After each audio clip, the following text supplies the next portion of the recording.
تقاضا یہ ہے کہ چاہے کوئی دوا ہو وہ بھی باذن رب کام کرے گی ورنہ نہیں. کوئی اور اسباب طبیعیہ ہیں ان کے بھی اثرات ظاہر ہوں گے اگر اللہ چاہے گا، اس کے بغیر کچھ نہیں ہو سکتا. جادو کا بھی اثر ہوگا تو اللہ کے اذن سے ہوگا.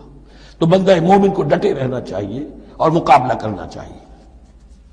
وما هم بضارین بہ من احد الا باذن اللہ ویتعلمون ما یضرهم ولا ينفعهم، اور وہ سیکھتے تھے ان سے وہ چیزیں جو ان کے لیے مضرت بخش تھی، ضرر پہنچانے والی، اور انہیں نفع نہیں پہنچاتی تھی. وَلَقَدْ عَلِمُوا لَمَنِ اشْتَرَاهُ مَا لَهُ فِي الْآخِرَةِ مِنْ خَلَاقٍ، حالانکہ یہ بات ان کے علم میں آ چکی تھی کہ جس نے بھی اس چیز کو حاصل کیا، جادو سیکھا، اس کا پھر آخرت میں کوئی حصہ نہیں ہے.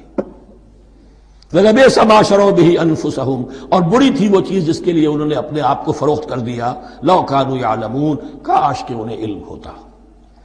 وَلَوْ أَنَّهُمْ آمَنُوا وَاتَّقَوْا، اور اگر وہ ایمان رکھتے اور تقوی کی روش اختیار کرتے، لَمَثُوبَةٌ مِّنْ عِندِ اللَّهِ خَيْرٌ، تو بدلہ پاتے اللہ کی طرف سے بہت ہی اچھا، بہت خیر.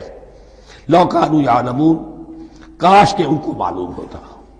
یا ایھا الذین آمنوا لا تقولوا رائنا وقولوا انظرنا واسمعوا. اب ایک اور مثال ان کی، وہ تو تھے منافقین بنی اسرائیل جن کا ذکر ہوا، سمعنا وعصینا.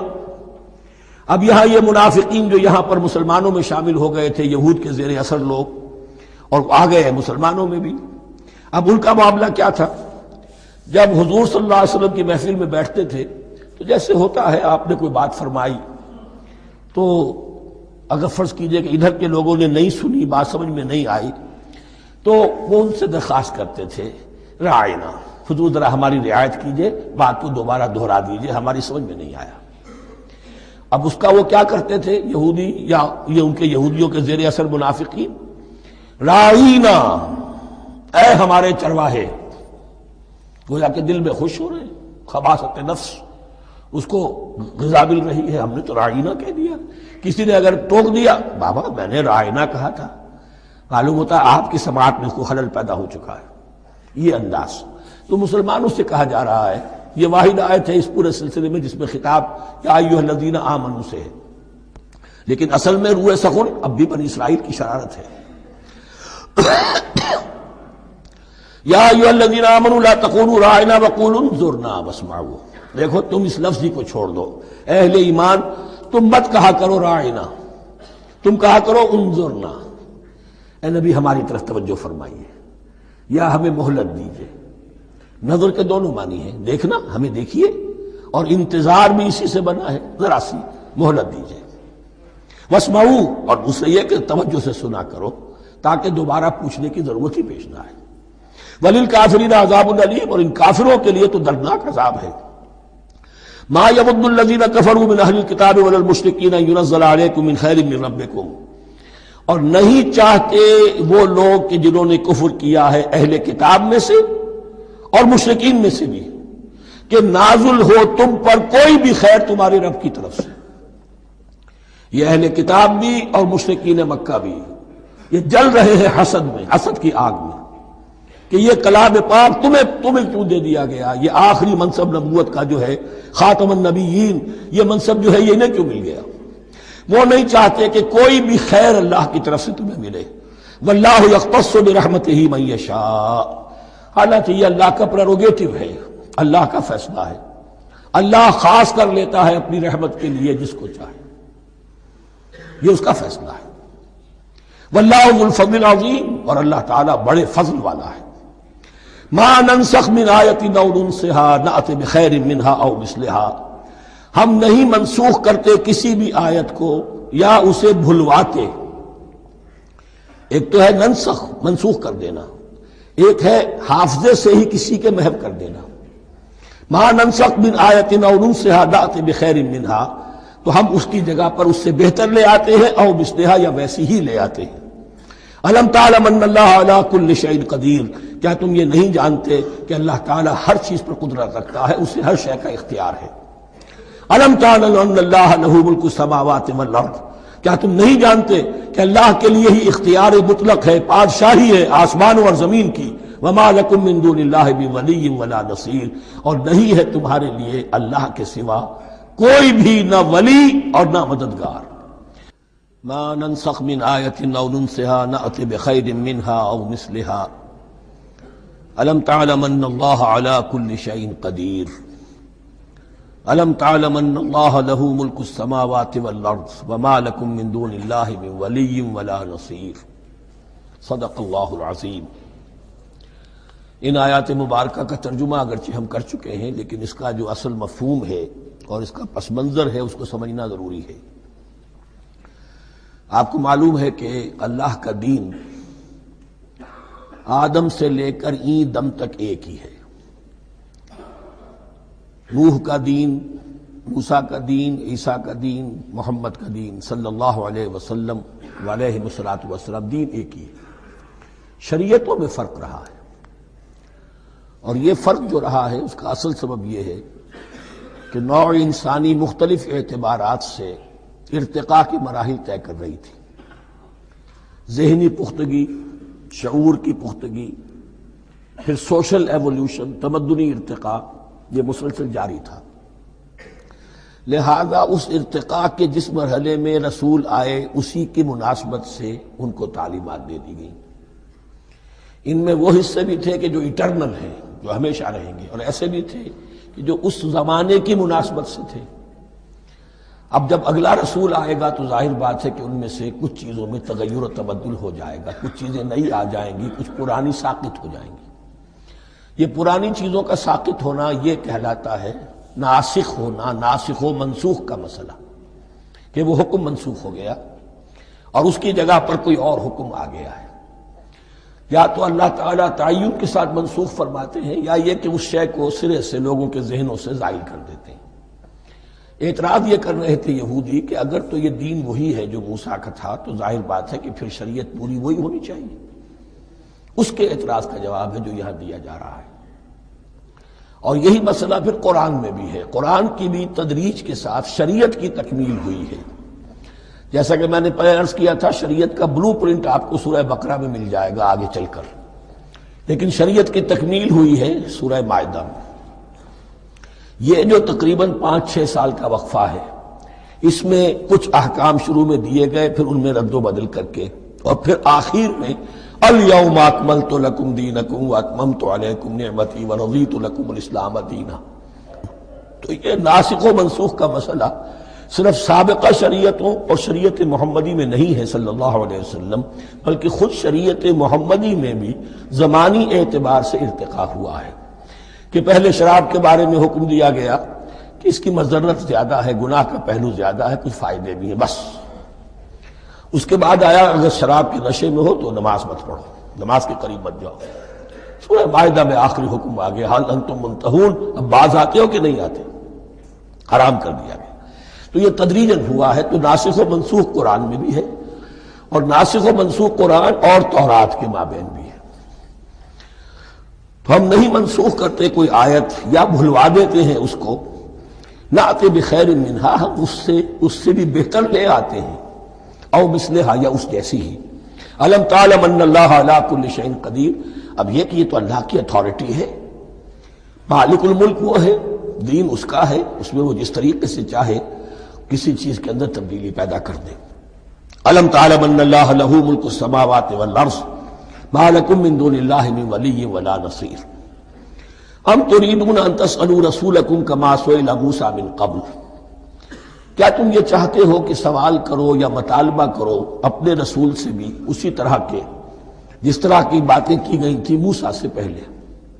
مثلا ہم دیکھ چکے ہیں کہ ان سے کہا گیا کہ ہم نہیں مانیں گے جب تک کہ اللہ کو دیکھ نہ لے عیاناً، یا اسی طرح کے اور مطالبے جو حضرت موسیٰ علیہ السلام سے کیے جاتے تھے۔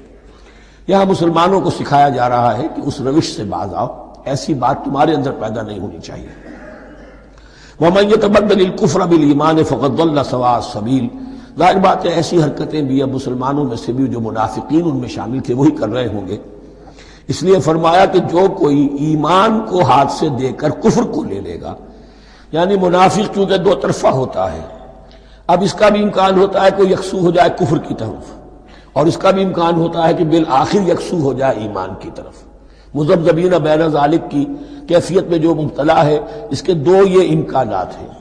تو جو کفر کی طرف جا کر مستقل طور پر راغب ہو گیا اس کا ذکر ہے، ومن يتبدل الكفر بالایمان فقد ضل سواء السبیل، تو وہ تو سیدھی راہ سے بھٹک گیا۔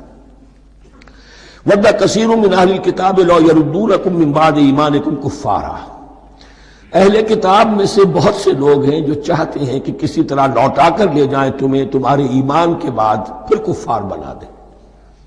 یہ ایسے ہی ہے کہ جیسے کسی بلی کی دم کٹ جائے تو وہ یہ چاہے گی کہ ساری بلیوں کی دمیں کٹ جائیں تاکہ وہ کوئی علیحدہ سے نمایاں نہ رہے۔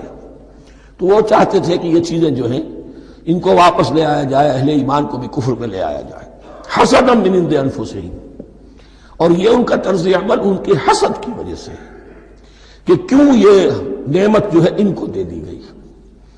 من بعد ما تبین لہم الحق، اس کے بعد کہ ان پر حق بالکل واضح ہو چکا ہے، وہ جان چکے ہیں، پہچان چکے ہیں، کسی مغالطے میں نہیں ہے، غلط فہمی میں نہیں ہے۔ فاعفوا واصفحوا، یہ بہت اہم ہے مقام۔ تو اے مسلمانوں تم معاف کرتے رہو اور صرف نظر سے کام لو۔ اس کا اصل مطلب کیا ہے؟ ابھی تو چونکہ مدنی دور کا آغاز ہو رہا ہے، ابھی کشمکش کے اور کشاکش کے اور مقابلے کے اور تصادم کے بڑے سخت مراحل آ رہے ہیں۔ چونکہ تمہارا سب سے پہلا جو محاذ ہے وہ تو کفار مکہ کے خلاف ہے، سب سے بڑھ کر وہی آئیں گے، تم پر حملے کریں گے، جنگیں ہوں گی۔ تو فوری طور پر یہ جو آستین کے سانپ ہیں ان کو ابھی چھیڑو مت، جب تک یہ پڑے رہیں ڈورمنٹ، انہیں پڑا رہنے دو۔ ایک وقت آئے گا، یہاں یوں سمجھیے کہ یہ حکم دیا رہا ہے فی الحال انہیں چھیڑو مت، ان کے طرز عمل کے بارے میں زیادہ توجہ نہ دو، فاعفو، معاف کرتے رہو، درگزر کرتے رہو۔ اور وصفحو کہتے ہیں، صفح کہتے ہیں ایک طرف کا، یہ صفح ہے، یہ ورق ہے، صرف نظر کر لینا، دیکھا اندیکھا کر لینا، نظر انداز کر دینا، حتی یاتی اللہ بامرہ، یہاں تک کہ اللہ اپنا فیصلہ لے آئے۔ ایک وقت آئے گا کہ پھر مسلمانوں کو غلبہ آخری حاصل ہو جائے گا، اور جب جو یہ باہر کے دشمن ہیں ان سے تم نبٹ لو گے، پھر یہ کہ ان اندرونی دشمنوں کے خلاف بھی تمہیں اب آزادی دی جائے گی کہ ان کو بھی ان کے کیفر کردار تک پہنچا دو۔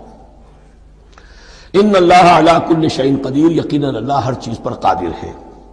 واقیموا الصلاۃ وآتوا الزکاۃ، نماز قائم رکھو، زکوٰۃ دیتے رہو۔ وما تقدموا لانفسکم من خیر تجدوہ عند اللہ، اور جو کچھ بھی تم خیر میں سے، بھلائی میں سے اپنے لیے آگے بھیجو گے، کوئی مال خرچ کر رہے ہو تو خرچ کہاں ہو گیا؟ وہ تو اللہ کے ہاں ڈپازٹ ہو گیا، جمع ہو گیا، تو ڈیوائن بینک کے اندر۔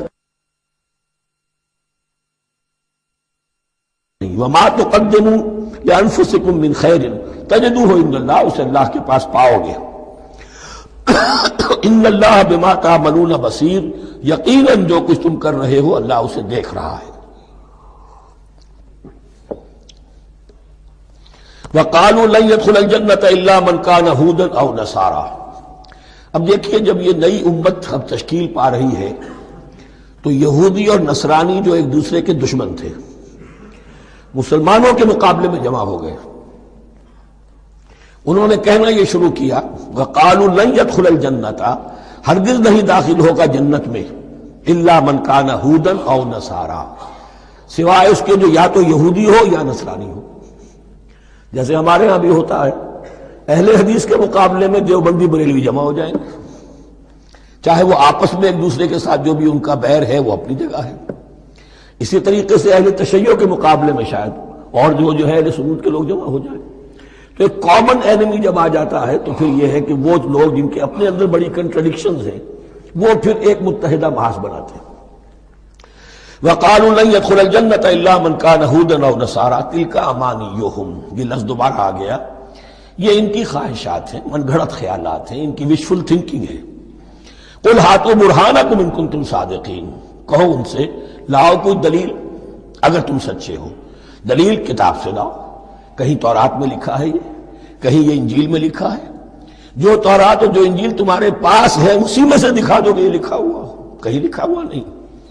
اب یہاں پر وہ یونیورسل ٹروتھ آ رہا ہے، بلا من اسلم وجہہ للہ وہو محسن، کیوں نہیں، ہر وہ شخص کے جو اپنا چہرہ اللہ کے سامنے جھکا دے اور وہ محسن ہو، اس کا رویہ صدق پر، سچائی پر، حسن کردار پر مبنی ہو، سر کا جھکانا منافقانہ نہ ہو، جزوی نہ ہو کہ کچھ مانا کچھ نہیں مانا. بلا من اسلم وجہہ للہ وہو محسن فلہ اجرہ عند ربہ، تو اس کے لیے اس کا اجر محفوظ ہے اس کے رب کے پاس. فلا خوف علیہم ولا هم یحزنون، نہ ان پر کوئی خوف ہوگا اور نہ ہی وہ حزن سے دوچار ہوں گے. یہ دوسری آیت ہے کہ جس سے کچھ لوگوں نے استدلال کیا ہے کہ ایمان بالرسالت ضروری نہیں ہے. اب دیکھیے اس کا جواب وہی ہوگا. نمبر ایک تو یہ، ہر جگہ پر ساری چیزیں بیان نہیں کی جایا کرتی. کوئی چیز کہیں بیان کی گئی، کوئی کہیں بیان کی گئی ہے. کتاب کو لینا ہے تو پوری کو پوری ایک کتاب کی حیثیت سے. دوسرا یہ کہ یہ سارا سلسلہ کرام جو ہے، جو دو بریکٹس کے مابین آ رہا ہے، اس میں پہلے سے ہے وَآمِنُوا بِمَا أَنزَلْتُ مُصَدِّقًا لِمَا مَعَكُمْ وَلَا تَكُونُوا أَوَّلَ كَافِرٍ بِهِ. تو وہ تو ضرب کھا رہی ہے اس پورے کے پورے مضامین کے سلسلے سے جو ان دو بریکٹوں کے درمیان آ رہا ہے. اب دیکھیے، ایک طرف تو ان کا کہنا یہ تھا کہ جنت میں داخل نہیں ہوگا مگر وہی جو یہودی ہو یا نصرانی ہو. اب عمل کیا ہے؟ وقالت اليہود لیست النصارى علی شیء. یہودی کہتے ہیں نصارہ کی کوئی حیثیت نہیں، کوئی بنیاد نہیں، کوئی جڑ نہیں. وقالت النصارى لیست اليہود علی شیء. اور نصارہ کہتے ہیں کہ یہود کی کوئی بنیاد نہیں، بے بنیاد لوگ ہیں، کوئی حقیقت ان کی حقانیت ہے ہی نہیں. وہم یتلون الکتاب. اور مزہ یہ ہے کہ دونوں ایک کتاب پڑھ رہے ہیں. اولڈ ٹیسٹمنٹ تو مشترک ہے یہودیوں میں اور عیسائیوں میں. یہ بہت اہم نکتہ ہے. اور جدید عیسائیت میں جو ایک بہت بڑی طاقت ابھر رہی ہے امریکہ میں، وہ ہے کہ جو یہ عیسائیت کو جیوڈائز کر رہی ہے. کیونکہ رومن کیتھولک مذہب جو تھا اس نے تو چونکہ گویا کہ سارا رشتہ توڑ لیا تھا بائبل سے، سارا اختیار پوپ کے ہاتھ میں آ گیا تھا. لیکن پروٹیسٹنٹس نے پھر بائبل کو قبول کیا. اب اس کی منطقی انتہا یہ کہ اولڈ ٹیسٹمنٹ کے اوپر بھی اب ان کی توجہ ہو رہی ہے کہ آخر یہ بھی تو ہم مانتے ہیں کہ ہماری کتاب ہے اور اس میں جو کچھ لکھا ہے اس کو نظر انداز کیسے کر سکتے ہیں. تو حال ہی میں ہم نے جو ایک سیمینار کیا تھا امریکہ میں، جس میں ایک یہودی عالم بھی آئے تھے، ایک عیسائی بھی آئے تھے، اور مسلمانوں کی طرف سے بھی ہمارے ایک ساتھی بلال کوشل نے بات کی تھی. تو وہاں ایک یہودی عالم نے کہا کہ اس وقت اسرائیل کو سب سے بڑی سپورٹ جو مل رہی ہے وہ ان عیسائیوں سے مل رہی ہے امریکہ میں سے، کہ جو اس وقت ایونجلسٹ کہلاتے ہیں وہاں پر، اور جو ایک بڑا فرقہ بن کر ابھر رہے ہیں. بہرحال یہ ان کا طرز عمل ہے. وَهُمْ يَتْلُونَ الْكِتَابَ. اور وہ دونوں کے دونوں کتاب کے پڑھنے والے ہیں. كَذَلِكَ قَالَ الَّذِينَ لَا يَعْلَمُونَ مِثْلَ قَوْلِهِمْ. اسی طرح کہا تھا ان لوگوں نے کہ جو کچھ بھی نہیں جانتے انہی کی سی بات کہی تھی، یعنی یہ اشارہ ہے مشرکین مکہ کی طرف. فَاللَّهُ يَحْكُمُ بَيْنَهُمْ يَوْمَ الْقِيَامَةِ فِيمَا كَانُوا فِيهِ يَخْتَلِفُونَ. تو اللہ تعالیٰ فیصلہ کر دے گا ان کے مابین قیامت کے دن ان تمام باتوں کا جن میں کہ یہ اختلاف کر رہے تھے. وَمَنْ أَظْلَمُ مِمَّنْ مَنَعَ مَسَاجِدَ اللَّهِ أَنْ يُذْكَرَ فِيهَا اسْمُهُ وَسَعَىٰ فِي خَرَابِهَا. اب دیکھیے یہاں جو بقیہ یہ آیات آ رہی ہیں، اگرچہ خطاب تو ہے وہ بریکٹس کے مابین، خطاب میں بنی اسرائیل، لیکن اب یہاں کچھ ریفرنسز اہل مکہ کی طرف شروع ہو گئے ہیں. اور اس کے بعد سے حضرت ابراہیم کا تذکرہ آئے گا، پھر تحویل قبلہ کا ذکر آئے گا. تحویل قبلہ میں ظاہر بات ہے کہ وہ قبلہ جو ہے وہ مشرکین مکہ کے قبضے میں تھا اس وقت. اس حوالے سے ریلیونٹ کچھ مضامین جو ہیں اس کی تمہید باندھی جا رہی ہے. یہ ساری تمہید ہے جو آگے آنے والا مضمون ہے تحویل قبلہ، جو علامت تھی اس بات کی کہ اب وہ سابقہ امت مسلمہ معزول کر دی گئی اور نئی امت محمد صلی اللہ علیہ وسلم اس مقام پر نصب کر دی گئی، انسٹال کر دی گئی. اس کے حوالے سے جو مسئلے اٹھیں گے اسی لیے قال الذین لا یعلمون مثل قولہم، میں نے عرض کیا کہ یہ مشرکین مکہ کی طرف اشارہ ہے. وَمَنْ أَظْلَمُ مِمَّنْ مَنَعَ مَسَاجِدَ اللَّهِ يُذْكَرَ فِيهَا اسْمُهُ. اس سے بڑھ کر ظالم کون ہوگا جو اللہ تعالیٰ کی مسجدوں سے لوگوں کو روکے کہ وہ اس میں اس کا نام لے سکے. چونکہ مشرکین مکہ نے مسلمانوں کو محروم کر دیا تھا حرم سے، اب وہاں جانے کی ان کو اجازت نہیں تھی. سن 6 میں حضور گئے بھی ہیں، تب بھی یہ کہ صلح حدیبیہ ہو گئی، واپس آنا پڑا، عمرہ کرنے کی اجازت نہیں ملی. سن 7 میں پھر ہوا ہے. تو یہ 7 برس بہت شاہ گزرے ہیں محمد الرسول اللہ صلی اللہ علیہ وسلم اور اہل ایمان پر. اب یہاں ذکر ہو رہا ہے ان کا، قریش کا۔ وَمَنْ أَظْلَمُ مِمَّنْ مَنَعَ مَسَاجِدَ اللَّهِ أَنْ يُذْكَرَ فِيهَا اسْمُهُ وَسَعَىٰ فِي خَرَابِهَا، اور وہ اس کی تخریب میں لگے ہوئے ہیں۔ یہ خراب تخریب سے اسی سے بنا ہے۔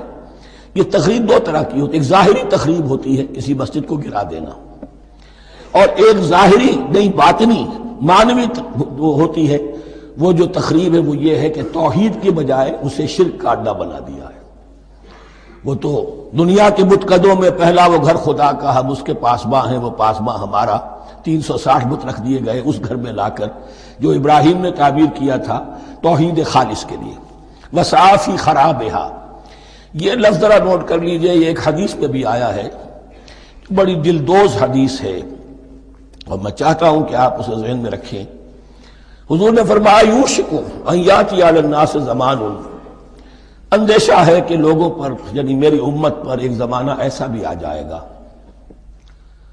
اب گنتے جائیے، لا یبقى من الاسلام الا اسمہ، اسلام میں سے اس کے نام کے سوا کچھ نہیں بچے گا، ولا یبقى من القرآن الا رسمہ، قرآن میں سے اس کے رسم الخط، الفاظ اور حروف کے سوا کچھ نہیں بچے گا۔ اسی کی اللہ تعالیٰ نے ضمانت دی ہے، یہ محفوظ رہے گا رسم عثمانی۔ مساجدہم عامرۃ، ان کی مسجدیں آباد تو بہت ہوں گی، وہی خراب من الہدی، ہدایت سے خالی ہو جائیں گے۔ یہ خراب کے لفظ سے ہی خراب من الہدی، وعلماؤہم شر الناس تحت ادیم السماء، اور ان کے علماء آسمان کی چھت کے نیچے کی بدترین انسان ہیں۔ من عندہم تخرج الفتنۃ وفیہم تعود، فتنہ انہی کے اندر سے برآمد ہوگا، انہی میں گھس جائے گا، یعنی ان کا کام فتنہ انگیزی، مخالفت، جنگ و جدال، بھڑکانا، اپنے اپنے فرقے کے لوگوں کے جذبات کو بھڑکاتے رہنا اور مسلمانوں کے اندر اختلافات کو ہوا دینا، یہی ان کا کام رہ جائے گا۔ آج جن کو ہم علماء کہتے ہیں ان کی عظیم اکثریت اس کیفیت سے دوچار ہو چکی ہے۔ جب مذہب اور دین پیشہ بن جائے تو کوئی خیر اس میں باقی نہیں رہتا۔ یہ دین اور مذہب پیشہ نہیں تھا، اسلام میں کوئی پیشوائیت نہیں، اسلام میں کوئی پاپائیت نہیں، اسلام میں کوئی برہمنزم نہیں، اسلام تو ایک کھلا، ہر شخص کتاب اللہ پڑھے، ہر شخص عربی سیکھے، ہر شخص کو امامت کے قابل ہونا چاہیے، ہر شخص اپنی بچی کا نکاح خود پڑھائے، ہر شخص اپنے والد کا جنازہ خود پڑھے۔ یہ جو ہم نے پیشہ بنا دیا ہے اور پھر انہیں پیسے دیتے، ظاہر بات ہے کہ پھر اس پیشے کے اندر تو پیشے میں عیب نہیں، رکھیے نہ فرہاد کو نام، پھر تو پیشہ میں تو جو کچھ پیشہ ورانہ چشمکیں ہوتی ہیں اور جو خباثتیں ہوتی ہیں وہ آتی ہیں۔ لیکن ساتھ ہی یہ بات واضح رہے کہ علماء حق سے دنیا خالی نہیں ہوگی، علماء حق بھی ہیں، لیکن کسی کے ماتھے پر لکھا ہوا نہیں ہوتا کہ یہ علماء حقانی میں سے اور یہ علماء سوء میں سے ہے۔ باقی یہ صحیح بات ہے کہ اکثریت ادھر جا چکی ہے، ورنہ امت کا بیڑا غرق نہ ہوتا، سیدھی بات۔ یہ بیڑا غرق ہوا ہے تو آخر کوئی سبب ہے۔ اولئک ما کان لہم ان یدخلوها الا خائفین، ایسے لوگوں کو تو سوائے اس کے ان کا کوئی مقام نہیں ہے کہ انہیں داخل ہونے کی بھی اجازت نہیں ہونی چاہیے اس میں، یعنی اللہ کی مسجدوں میں، مگر خوف زدہ ہو کر، ڈر کر۔ لہم فی الدنیا خزی، ان کے لیے دنیا میں بھی رسوائی اور ذلت ہے، لہم فی الآخرۃ عذاب عظیم، اور آخرت میں ان کے لیے عذاب عظیم ہے۔ وللہ المشرق والمغرب، اب دیکھیے تمہید ہو رہی ہے تحویل قبلہ کے لیے۔ اب ظاہر بات ہے کہ بڑی حساس جو ہے وہ ایک کیفیت تھی یہ، تو یروشلم کے ساتھ جن کو دلچسپی تھی اور ان کے دلوں میں اس کی عقیدت تھی، مکہ مکرمہ اور بیت اللہ کے ساتھ جن کو دلچسپی تھی اور ان کے دلوں میں اس کی عقیدت تھی، تو اس حوالے سے یہ قبلہ بدلنا، اور 2 دفعہ بدلا ہے قبلہ۔ پہلے آ کے مدینے میں حضور نے یروشلم کی طرف 16 مہینے نماز پڑھی اور پھر تحویل قبلہ ہوا، تو اب اس میں کئی امتحان ہو گئے، وہ آگے آ جائے گا، لیکن اس کی تمہید باندھی جا رہی ہے۔ للہ المشرق والمغرب، مشرق اور مغرب سب اللہ کے ہیں، یعنی اگر ہم رخ کرتے ہیں مغرب کی طرف تو اس کے معنی یہ نہیں ہے کہ اللہ مغرب میں ہے، معاذ اللہ، اللہ تو جہت سے، مقام سے ماورا وراء الورا۔ یہ تو یہ ہے کہ ایک یکسانیت پیدا کرنے کے لیے، اجتماعی رنگ دینے کے لیے ایک چیز کو قبلہ بنا دیا، علامت ہے۔ غالب نے ٹھیک کہا ہے، قبلے کو اہل نظر قبلہ نما کہتے ہیں۔ قبلہ جو ہے وہ مسجود تو نہیں ہے پرے سرحد ادراک سے اپنا مسجود، قبلے کو اہل نظر قبلہ نما کہتے ہیں۔ للہ المشرق والمغرب فینما تولوا فثم وجہ اللہ، جدھر بھی تم رخ کرو گے وہ اللہ ہی کا رخ ہے۔ ان اللہ واسع علیم، یقیناً اللہ بہت وسعت والا ہے، بہت وسعت والا ہے، وہ کسی سمت میں محدود نہیں ہے، اور علیم ہے، ہر شے کا جاننے والا ہے۔ دیکھیے یہاں یہ آیت کہہ کے اور چھوڑ دیا مسئلہ، اگلے مسئلے پر آ گئے۔ آگے آپ کو پتہ چلے گا کہ یہ در حقیقت ایک تمہید باندھی جا رہی ہے تحویل قبلہ کے لیے۔ وقالوا اتخذ اللہ ولدا سبحانہ، اور ان میں وہ بھی ہیں، اب ظاہر بات ہے یہاں پھر اشارہ ہو رہا ہے وہ اہل مکہ کی طرف، جنہوں نے یہ کہا ہے کہ اللہ نے اولاد اپنے لیے اختیار کی، یعنی وہ کہتے تھے کہ یہ جو فرشتے ہیں یہ اللہ کی بیٹیاں ہیں، نصارہ کہتے تھے کہ حضرت مسیح اللہ کے بیٹے ہیں، اور یہودیوں کا بھی ایک گروہ ایسا تھا جو حضرت عزیر کو اللہ کا بیٹا کہتا تھا۔ بل لہ ما فی السماوات والارض، نہیں، آسمانوں اور زمین میں جو کچھ ہے اسی کی ملکیت ہے، سب مخلوق ہیں، مملوک ہیں، خالق اور مالک صرف وہ ہے۔ کل لہ قانتون، اور سب کے سب اس کے فرما بردار ہیں، بڑے سے بڑا رسول، بڑے سے بڑا ولی، بڑے سے بڑا فرشتہ، بڑے سے بڑے اجرام سماویہ، سب کل لہ قانتون۔ بدیع السماوات والارض، وہ آسمان اور زمین کو پیدا کرنے والا ہے بغیر کسی شے کے۔ یہ ابداع اور خلق، ان میں فرق ہے۔ ابداع، بلکہ شاہ ولی اللہ دہلوی نے حجت اللہ البالغہ کا جو پہلا چیپٹر ہے اس کو یہی 3 عنوان دیے ہیں۔ اللہ تعالیٰ کے افعال بنیادی طور پر 3 ہیں، ابداع، خلق، تدبیر۔ ابداع ہے جسے انگریزی میں کہتے ہیں کریشن ایکس نہیلو، عدم محض سے کچھ بنا دیا، کچھ نہیں تھا اور بنا دیا، کن فیکون، یہ ابداع ہے۔ خلق ہے اب ایک چیز سے دوسری چیز بنانا، گارے سے انسان بنایا، یہ تخلیق ہے، آگ سے جن بنا، یہ تخلیق ہے، نور سے فرشتے بنا، یہ تخلیق ہے۔ تو ابداع بدیع وہ ہے کہ جس نے نئی چیز، اسی لیے بدعت ہمارے ہاں کہلاتی ہے وہ شے جو دین میں نہیں تھی اور خواہ لا کے شامل کر دی گئی، جس کی کوئی جڑ بنیاد دین میں نہیں ہے، وہ بدعت ہے۔ اس سے یہ لفظ بدیع السماوات والارض، وَإِذَا قَضَىٰ أَمْرًا فَإِنَّمَا يَقُولُ لَهُ كُن فَيَكُونُ، اس کی شان تو یہ ہے کہ جب وہ کسی معاملے کا فیصلہ کر لیتا ہے تو بس کہتا ہے کہ ہو جا، اور وہ ہو جاتی ہے۔ وَقَالَ الَّذِينَ لَا يَعْلَمُونَ لَوْلَا يُكَلِّمُنَا اللَّهُ وَتَأْتِينَا آیَةٌ، اور کہا ان لوگوں نے جو علم نہیں رکھتے، یہاں پھر وہی مشرکین مکہ کی طرف روئے سخن ہے، کیوں نہیں بات کرتا ہم سے اللہ، اور کیوں نہیں کوئی لے آتا ہمارے پاس کوئی نشانی۔ یہ میں عرض کر چکا ہوں، یہ مضمون جو ہے کہ ان کا مطالبہ تھا بہت شدت کے ساتھ کہ کوئی معجزے ویسے ہی دکھاؤ جیسے تم کہتے ہو کہ عیسیٰ نے دکھائے تھے، موسیٰ نے دکھائے تھے، تو ہمارے یہ مطالبے پورے کر دو، ہم مان لیں گے۔ یہ ذکر آئے گا سورہ انعام میں اور پھر سورہ بنی اسرائیل میں۔ کذالک قال الذین من قبلہم مثل قولہم، اسی طرح کی باتیں جو لوگ ان سے پہلے آئے تھے وہ بھی کہتے رہے۔ تشابہت قلوبہم، ان کے دل ایک دوسرے سے مشابہ ہو گئے ہیں۔ قد بینا الآیات لقوم یوقنون، اور ہم نے تو اپنی آیات کو واضح کر دیا ہے ان لوگوں کے لیے جو یقین کرنا چاہیں۔ انا ارسلناک بالحق بشیرا ونذیرا، اے نبی ہم نے آپ کو بھیجا ہے حق کے ساتھ بشیر اور نذیر بنا کر۔ بنیادی حیثیت آپ کی یہ ہے کہ آپ اہل حق کو بشارت دیں، فراح و ریحان و جنت نعیم، فسلام لک من اصحاب الیمین، یہ بشارت دیجیے۔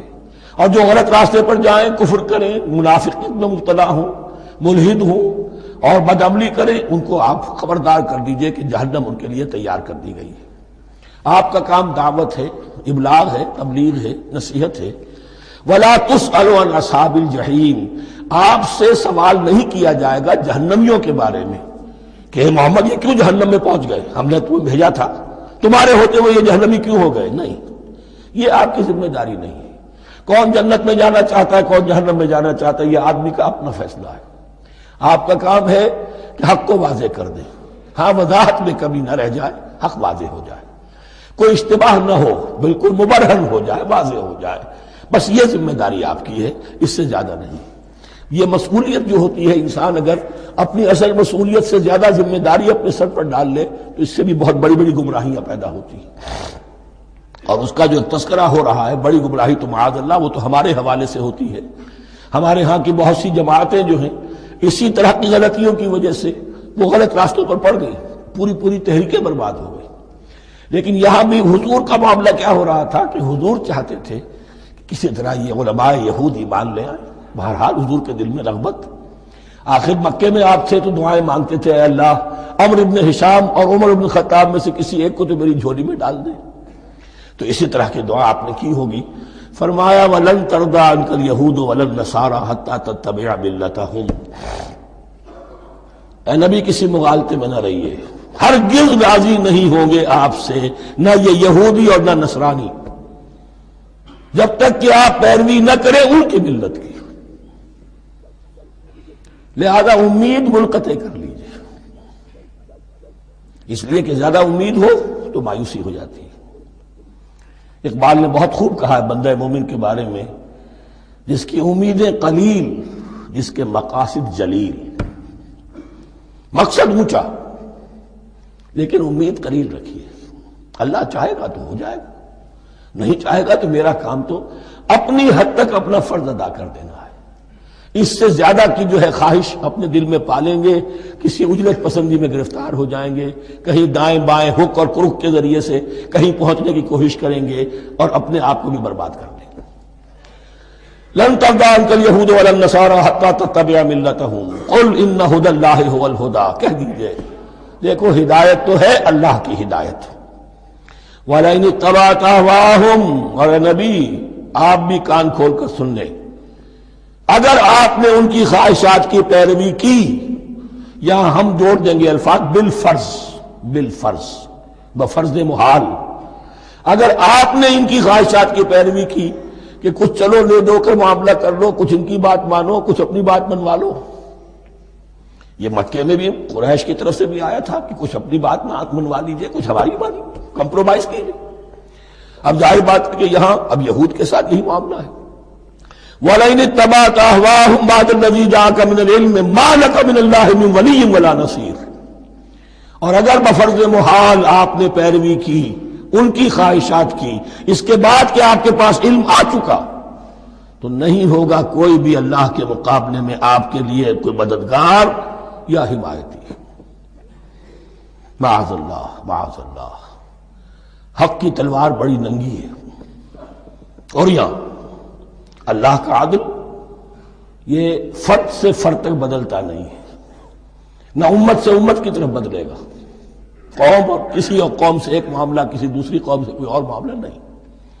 اللہ کے اصول ہیں، اللہ کے قوانین ہیں، اس کی فطرت ہے، فطرت اللہ التی فطر الناس علیہا، پھر یہ کہ اس کی سنت ہے، لن تجد لسنت اللہ تحویلا ولن تجد لسنت اللہ تبدیلا۔ الذین آتیناہم الکتاب یتلونہ حق تلاوتہ، وہ لوگ کہ جنہیں ہم کتاب دیتے ہیں وہ اس کی تلاوت کرتے ہیں جیسا کہ اس کی تلاوت کا حق ہے۔ اس پر میں نے اپنے کتابچے میں بحث کی ہے، تلاوت کا اصل حق کیا ہے۔ مسلمانوں پر قرآن مجید کے حقوق نامی کتابچہ، اب یہاں پہ تفصیل سے بیان کرنے کا وقت نہیں ہے، لیکن ایک بات جان لیجئے کہ تلاوت کا لفظ جو قرآن کے لیے قرآن نے اختیار کیا یہ بڑا ذو معنیین ہے۔ تلا یتلو ہم اسے بھی کہتے ہیں پڑھنا، اور تلا یتلو کسی کے پیچھے پیچھے چلنے کو کہتے ہیں۔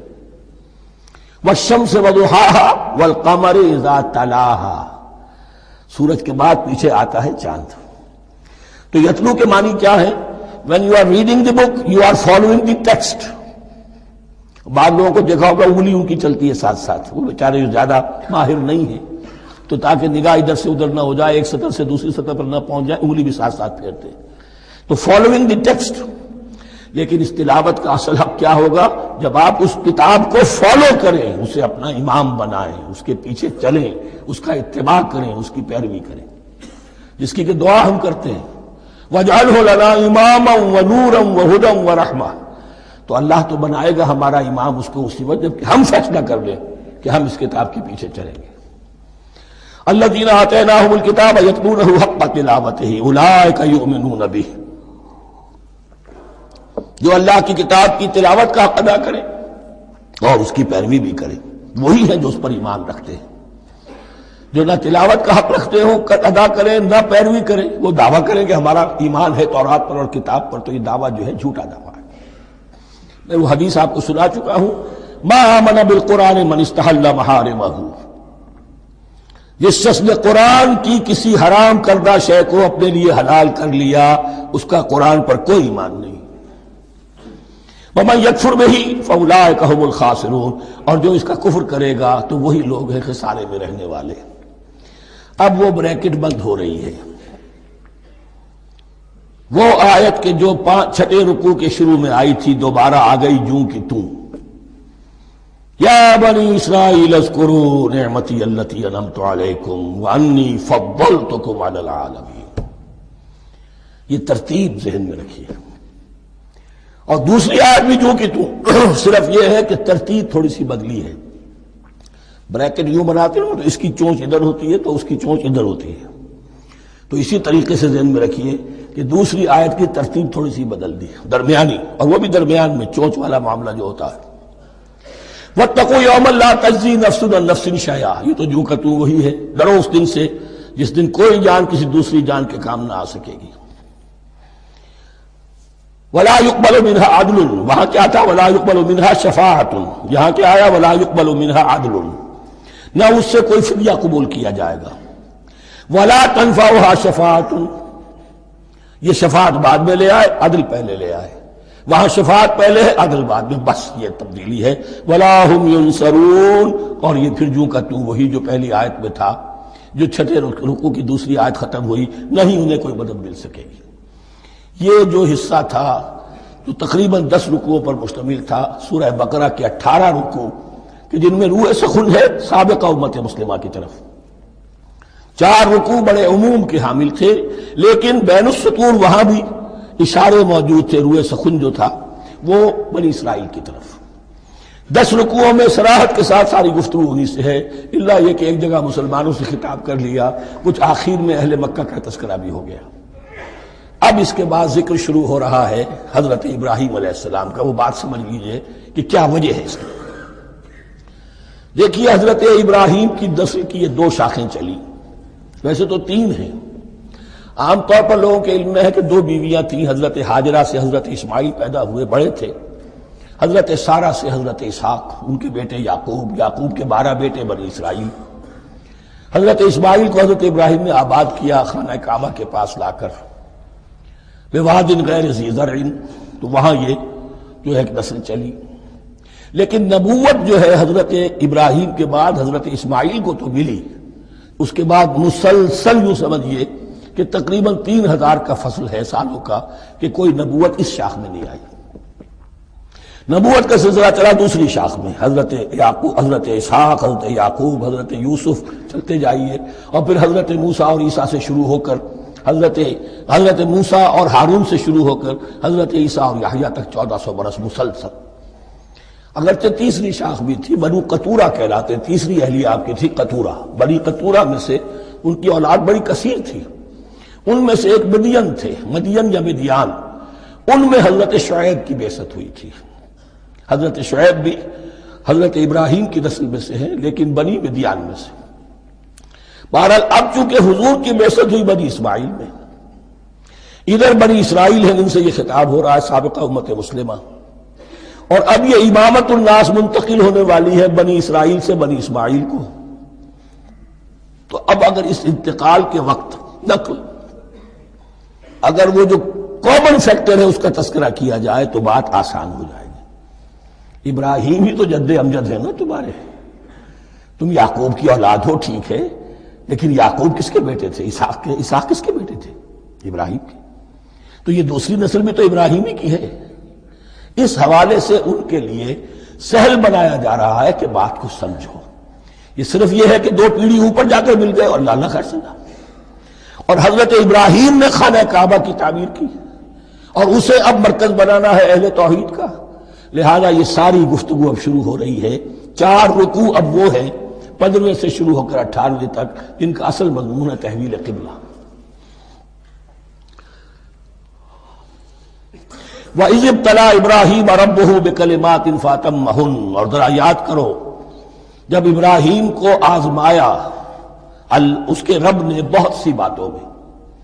میرا ایک کتاب چاہے حضرت ابراہیم کی شخصیت پر، حج اور عید الاضحیٰ اور ان کی اصل روح، اور اس میں ایک تحریر ہے ایک تقریر ہے. جو تحریر ہے وہ مجھے بہت پسند ہے کہ کیسے کیسے امتحان آئے ہیں حضرت ابراہیم علیہ السلام پر. فَأَتَمَّهُنَّ، اب یہ ایک جملے میں ایک پوری داستان ہے. اس نے ان سب کو پورا کیا، سب میں پاس ہو گیا، ہر امتحان سے کامیابی کے ساتھ with flying colors ہر امتحان سے نکلے. قال انی جاعلک للناس اماما، تب ہم نے کہا اے ابراہیم اب میں تمہیں نوع انسانی کا امام بنانے والا ہوں. قال ومن ذریتی، انہوں نے کہا اور میری نسل کے بارے میں بھی یہ وعدہ ہے کہ نہیں؟ قال لا ینال عہد الظالمین، فرمایا میرا یہ عہد ظالموں سے متعلق نہیں ہوگا.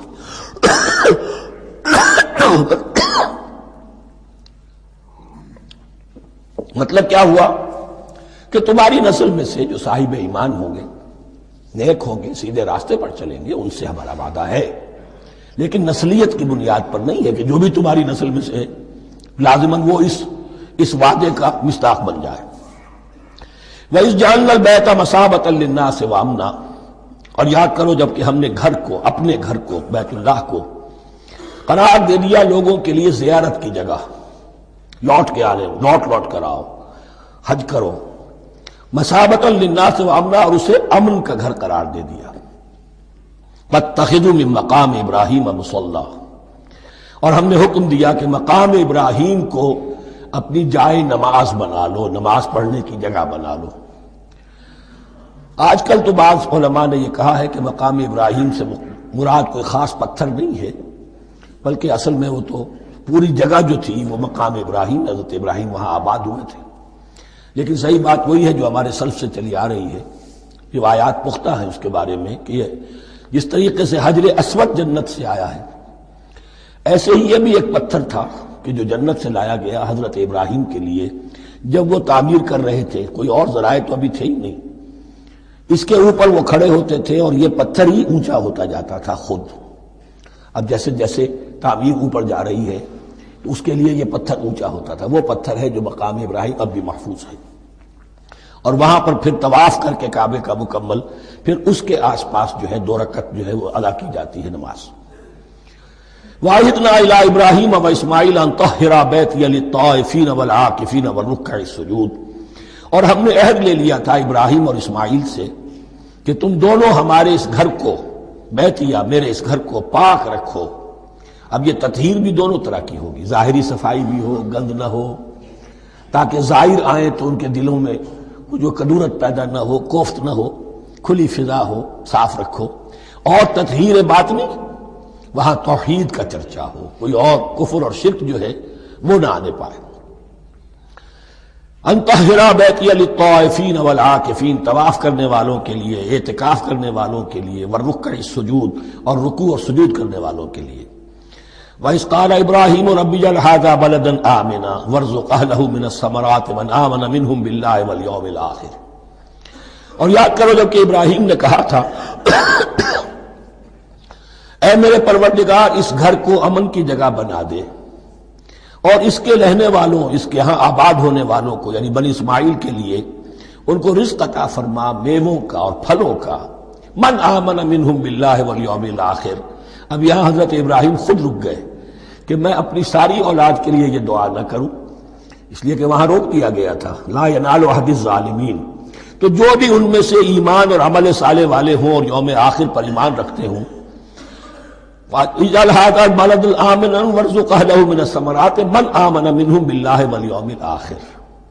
اب یہاں دیکھیے اللہ تعالیٰ نے گویا کہ ہم کہیں گے ازرہ شفقت مسکراتے ہوئے گویا کہ فرمایا کہ ابراہیم قال ومن کفر، تمہاری اولاد میں سے جو کفر کرے گا فأمتعه قلیلا، اس کو بھی میں دنیا کا ساز و سامان تو دوں گا. امامت میں شامل نہیں کر سکتا، لیکن یہ کہ دنیاوی طور پر مال و متاع جو ہے وہ ان کو بھی میں دوں گا. ومن کفر فأمتعه قلیلا ثم اضطره الى عذاب النار، ہاں پھر اسے کشاں کشاں لے آؤں گا جہنم کے عذاب کی طرف، وبئس المصیر، اور وہ بہت ہی بری جگہ ہے لوٹنے کی۔ وَإِذْ يَرْفَعُ إِبْرَاهِيمُ الْقَوَاعِدَ مِنَ الْبَيْتِ وَإِسْمَاعِيلُ، اور یاد کرو جب کہ ابراہیم اٹھا رہے تھے ہمارے گھر کی بنیادوں کو، اور اسماعیل، باپ بیٹا دونوں لگے ہوئے تھے۔ یہاں لفظ جو قواعد آیا ہے اس کو نوٹ کیجئے، قواعد قاعدے کی جمع ہے اور یہ بنیادوں کو کہا جاتا ہے، اور اس میں اشارہ ہے حضرت ابراہیم اصل معمار اور بانی نہیں ہے کعبے کے، کعبہ بنایا ہے حضرت آدم نے۔ ان اول بیت وضع للناس للذی بمکہ، پہلا گھر۔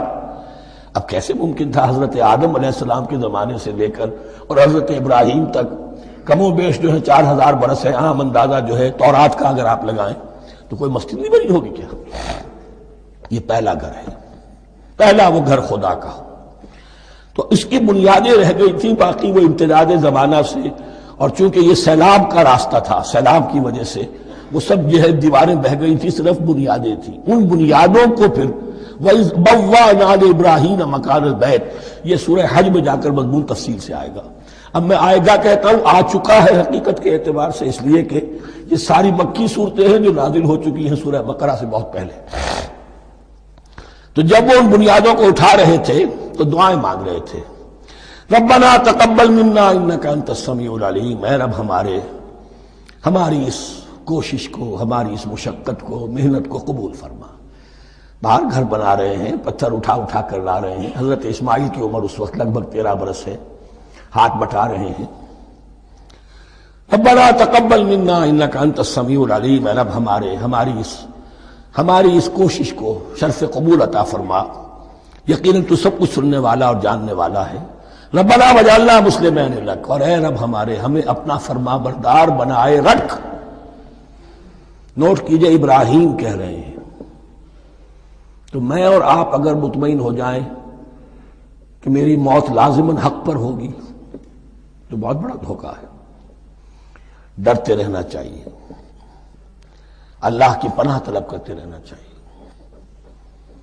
ربنا وجعلنا مسلمین لک، اے اللہ ہم دونوں کو اپنا فرما بردار بنائے رکھ، ومن ذریتنا امۃ مسلمۃ لک، اور ہم دونوں کی نسل میں سے اٹھائیو برپا کی جو ایک امت جو تیری فرما بردار امت ہو۔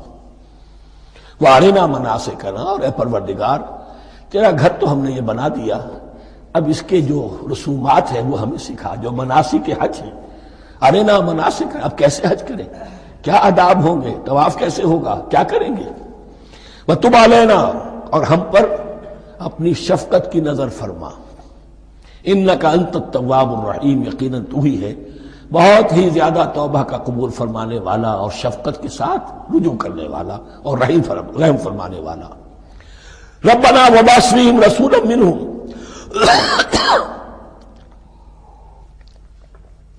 اور اے ہمارے پروردگار ہماری اس نسل میں، اب چونکہ ہماری نسل مراد ہے بنی اسماعیل، بنی اسرائیل اسماعیل کی نسل میں سے تو نہیں ہے نا، یہاں دونوں کی نسل سے مراد ہے تو وہ بنی اسماعیل۔ ہماری اس نسل میں اٹھائی ہو ایک رسول انہی میں سے، باہر کا نہ ہو، کوئی مغایرت کا، اجنبیت کا پردہ حائل نہ ہو۔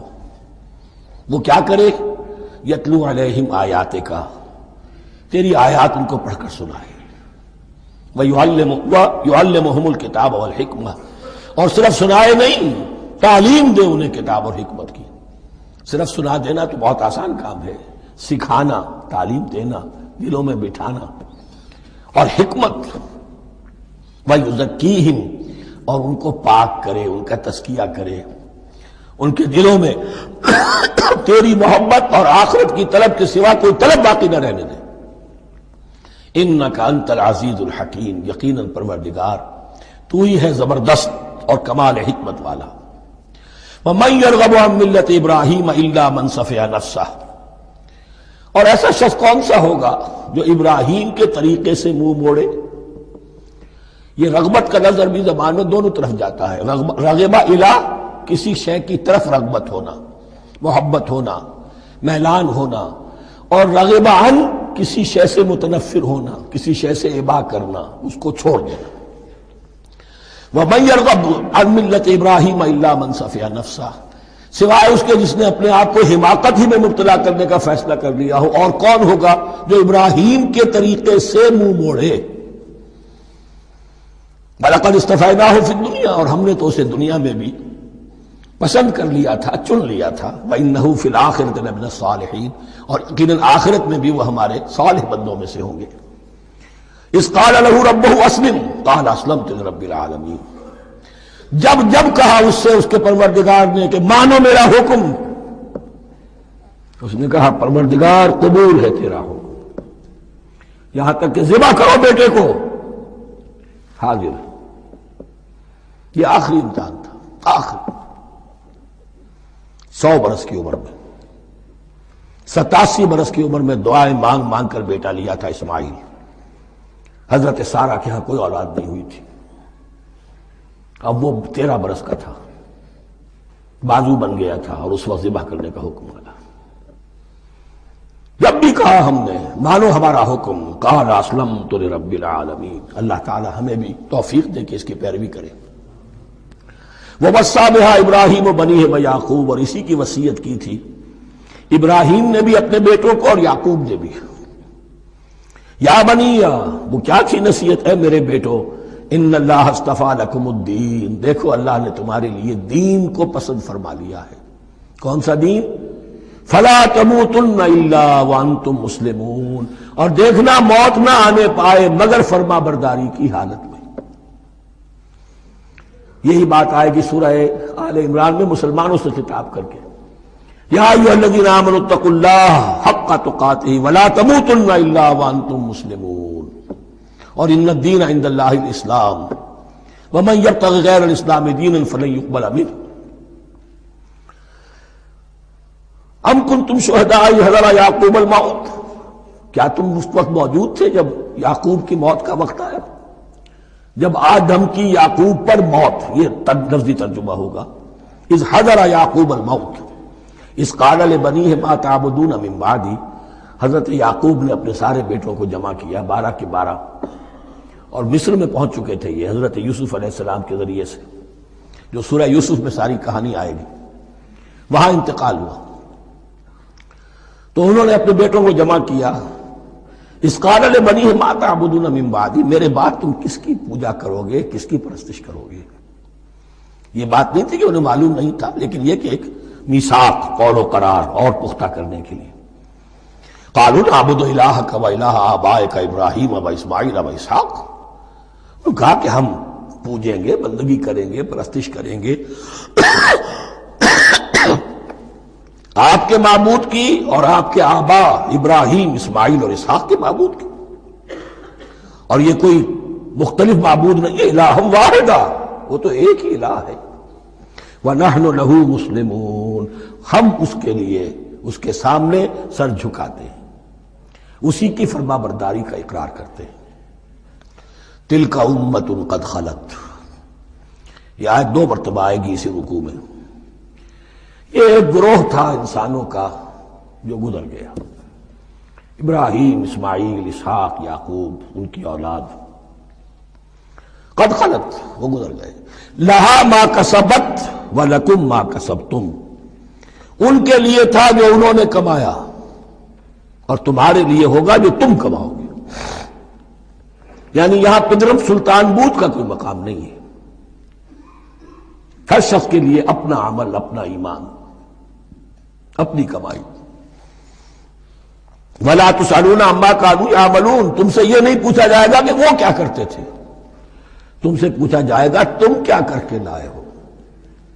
تو راچے ہے پدرم سلطان بود، تو راچے ہے. تم کیا ہو بھائی، تو اپنی بات کرو، باپ تمہارا سلطان تھا، ہوگا. وَقَالُوا كُونُوا هُودًا أَوْ نَصَارَىٰ تَهْتَدُوا، لیکن اس پس منظر میں اب ان کی خباثت کو نمایاں کیا جا رہا ہے کہ یہ تو تھی وصیت ابراہیم کی اور یعقوب کی، اور اس وقت کے یہود و نصارہ کا کیا رویہ ہے؟ قَالُوا كُونُوا هُودًا أَوْ نَصَارَىٰ تَهْتَدُوا، وہی متحدہ محاذ حضور کے خلاف. یا تو یہودی، انہوں نے کہا کہ یا یہودی ہو جاؤ یا نصرانی تو ہدایت پر ہو جاؤ گے. قُلْ بَلْ مِلَّةَ إِبْرَاهِيمَ حَنِيفًا، کہہ دیجئے نہیں، بل نتبع، ہم تو نتبع یہاں پر محذوف مانیے، بل نتبع ملت ابراہیم حنیفا، نہیں ہم تو پیروی کریں گے ابراہیم کے طریقے کی بالکل یکسو ہو کر. وما کان من المشرکین، اور وہ مشرکوں میں سے نہیں تھے. قولوا آمنا باللہ، اب یہاں مسلمانوں کو حکم دیا جا رہا ہے. دیکھو تم ان کے جو کچھ وہ کہتے ہیں اس کے جواب میں تم یہ کہو، قولوا کہو آمنا باللہ، ہم ایمان رکھتے ہیں اللہ پر، وما انزل الینا، اور جو کچھ نازل کیا گیا ہماری جانب، وما انزل الی ابراہیم و اسماعیل و اسحاق و یعقوب، اور جو کچھ نازل کیا گیا ابراہیم اور اسماعیل اور اسحاق اور یعقوب کی طرف، والاسباط، اور ان کی اولاد کی طرف، وما اوتی موسیٰ و عیسیٰ، اور جو کچھ دیا گیا موسیٰ کو اور عیسیٰ کو، وما اوتی النبیون من ربہم، اور جو کچھ دیا گیا تمام نبیوں کو ان کے رب کی طرف سے. لا نفرق بین احد منہم، ہم ان میں سے کسی کے مابین تفریق نہیں کرتے، ہم سب کو مانتے ہیں. دیکھیے ایک ہے تفضیل، کسی کو ایک کو زیادہ افضل سمجھنا دوسرے سے، یہ اور بات ہے. وہ تو سورہ آل عمران میں آئے گا تلک الرسل فضلنا بعضهم علی بعض. تفریق یہ کہ ایک کو مانے ایک کو نہ مانے. ان رسولوں میں سے ایک کا انکار سب کا انکار ہے. لا نفرق بین احد منہم ونحن له مسلمون، اور ہم نے تو اسی کی فرما برداری کا قلادہ اپنی گردن میں ڈال دیا ہے. فَإِنْ آمَنُوا بِمِثْلِ مَا آمَنْتُمْ، پھر اے مسلمانوں اگر یہ بھی ایمان لائیں یہود اور نصارہ بالکل اسی طرح جیسے تم ایمان لائے ہو، نو کمپرومائز، ٹھیک ٹھیک وہی دین اختیار کریں، وہی راستہ جو کہ محمد کے ذریعے سے تمہیں دیا گیا صلی اللہ علیہ وسلم. فَإِنْ آمَنُوا بِمِثْلِ مَا آمَنْتُمْ بِهِ فَقَدْ اهْتَدَوْا، تب وہ ہدایت پر ہوں گے. وَإِنْ تَوَلَّوْا، اور اگر وہ پیٹھ موڑ لیں، فَإِنَّمَا هُمْ فِي شِقَاقٍ، تو اس کے معنی یہ ہے کہ وہ زدم زدہ میں اور دشمنی کے اندر وہ مبتلا ہو چکے ہیں. فَسَيَكْفِيكَهُمُ اللَّهُ، تو اے نبی آپ کے لیے ان کے مقابلے میں اللہ کافی رہے گا، آپ فکر نہ کریں. آپ کسی کمپرومائز کی دعوت کی طرف توجہ ہی نہ دیں.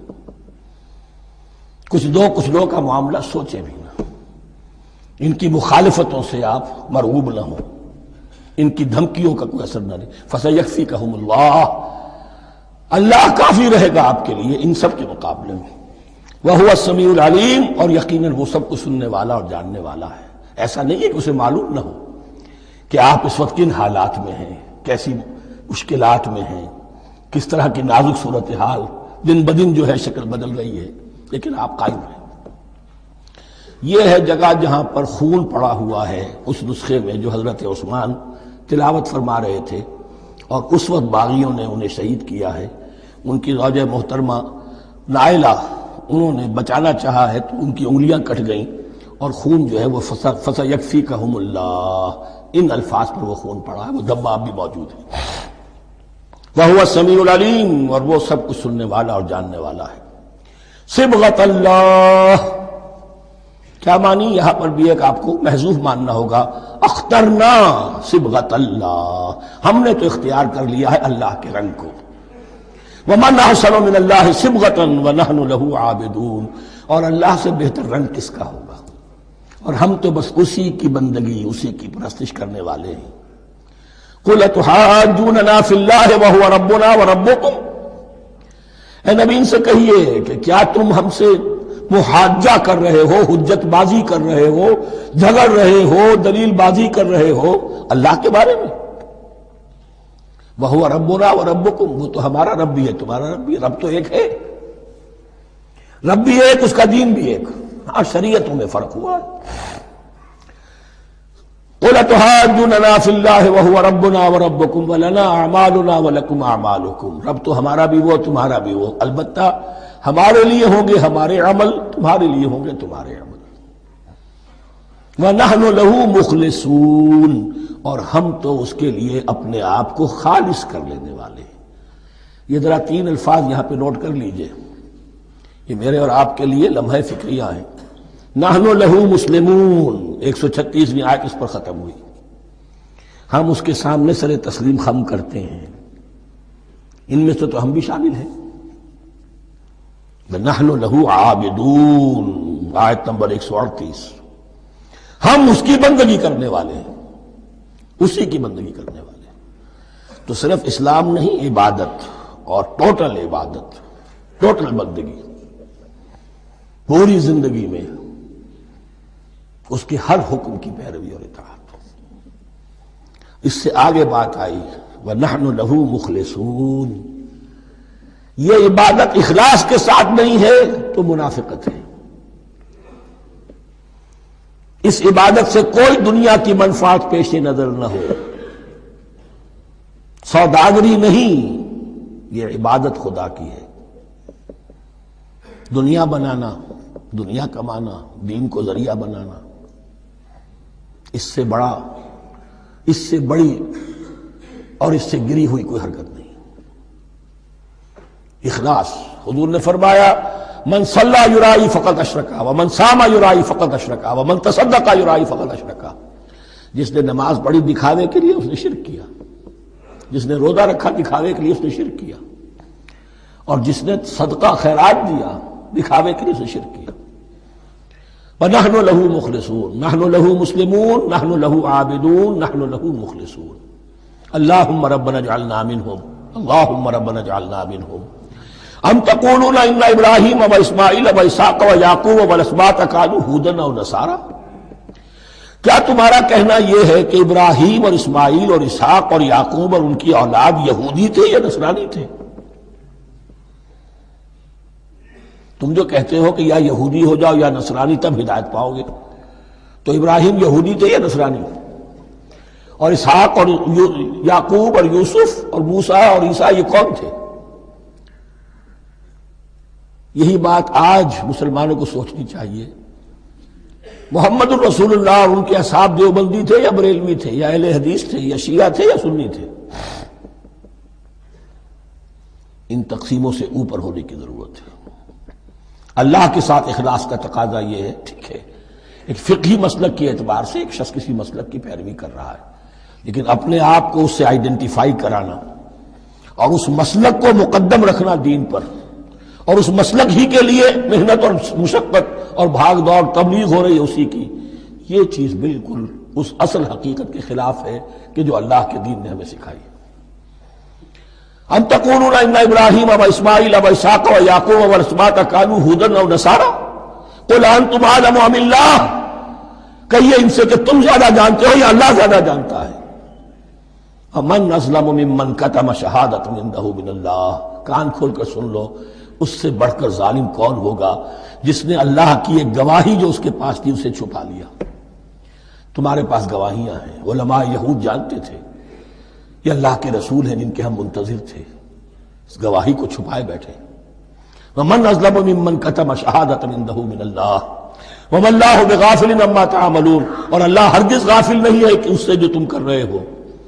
تلک امۃ قد خلت، یہ گروہ مقدس جماعت تھی یہ جس کے یہ گلے سرسبد تھے، یہ گزر گئے۔ لہا ما کسبت ولکم ما کسبتم، جو کمائی انہوں نے کی، جو عمل انہوں نے کمائے وہ